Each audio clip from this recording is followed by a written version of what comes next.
Pierre Gandonnière, Grand Orient de France. Le livre dont je parle s'appelle « L'humanisme en tablier vert » avec un sous-titre qui est « L'écologie est-elle une question maçonnique ?» À cette question, le bouquin répond oui, sinon il n'y aurait pas de bouquin.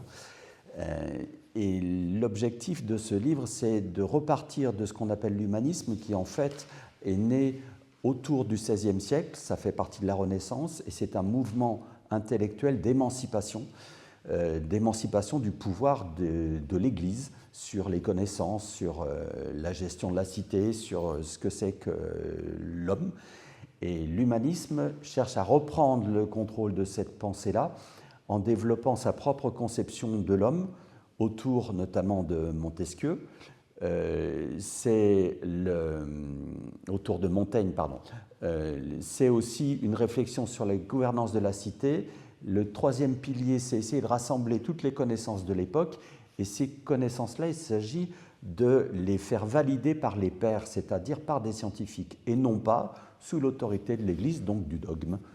Et c'est ce mouvement de l'humanisme qui va se développer, 16e, 17e, 18e, on est sur le siècle des Lumières. Et l'objectif du livre, c'est de dire qu'est-ce qui se passe avec l'humanisme. En fait, on a continué sur la lancée des bases de l'humanisme au 19e siècle et au 20e siècle. Sauf qu'il s'est passé énormément de choses dans les connaissances, dans la conception de l'homme, dans la conception de l'homme dans la nature, par exemple, et ce qui amène à se dire qu'aujourd'hui, il faut revoir complètement les bases de l'humanisme. L'homme n'est pas au sommet de la création avec tous les droits, le droit d'exploiter la nature jusqu'à la ruiner, ce qu'il est en train de faire, mais il a aussi des responsabilités par rapport au vivant, parce qu'il est un des éléments et un des membres du vivant. Et donc tout ça, ça amène à repenser ce que c'est que l'humanisme. Alors le livre pose aussi les bases de ce que c'est que l'écologie, parce qu'on entend beaucoup de choses erronées sur l'écologie, notamment l'écologie militante, qui est souvent assez caricaturale. Donc l'écologie, c'est d'abord une science de la nature.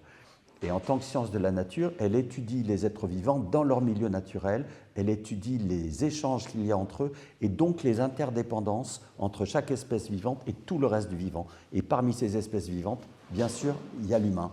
Et donc c'est à partir de là qu'on tire la conclusion que chaque fois que l'humain détruit quelque chose de la nature, il se détruit lui-même. Aujourd'hui, on est face à ces enjeux, avec les enjeux climatiques, avec l'effondrement du vivant, avec la perte de diversité du vivant. On est face à ces enjeux. Et donc, ensuite, la question, c'est de dire, est-ce que ça intéresse les francs-maçons ? Moi, je considère que oui, précisément parce que ça touche à un des piliers de la franc-maçonnerie, quelles que soient les obédiences, qui est ça, qui est l'humanisme. Et donc, le travail sur l'humanisme, que font les religions, par exemple, et que la franc-maçonnerie ne fait pas suffisamment, eh bien, c'est un travail qu'il faudrait mettre en œuvre. Et puis la fin de l'ouvrage, ça consiste à dire, mais en fait, on a tout ce qu'il faut pour faire ce travail, on a tous les outils. Donc on revisite un certain nombre d'outils de la franc-maçonnerie pour voir qu'ils sont parfaitement opérationnels pour travailler sur des questions d'écologie. Le premier, c'est le fil à plomb. Le fil à plomb, ça permet de poser des questions de fond, poser des questions d'éthique, et donc c'est ce qu'on appelle la deep écologie, l'écologie des profondeurs, la philosophie de l'écologie, ou la philosophie de la vie, l'écosophie. Tout ça, c'est des questions qui peuvent concerner les francs-maçons, et plus ils s'en empareront, et plus ils auront la possibilité d'avoir une voix qui porte sur ces questions-là, pas sur les questions politiques, sociétales ou militantes, mais sur des questions d'éthique, comme on l'a fait par exemple sur la fin de vie, sur la bioéthique. Et bien, sur les questions d'écologie, de la même manière, la franc-maçonnerie, dans toute sa diversité, peut prendre sa part de cette réflexion.